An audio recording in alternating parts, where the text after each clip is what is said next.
তোমরা সবাই কেমন আছো? আমি এসে মাসির বাড়ি খেলা করছি। দাদির সাথে।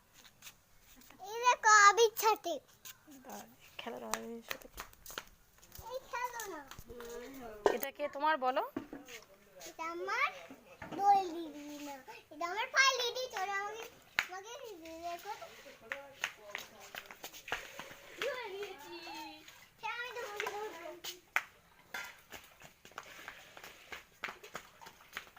এবার দাদা দাদা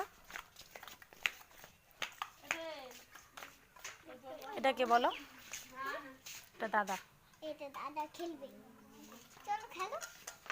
উঠবি তো, তাহলে ধরে তো দেখা।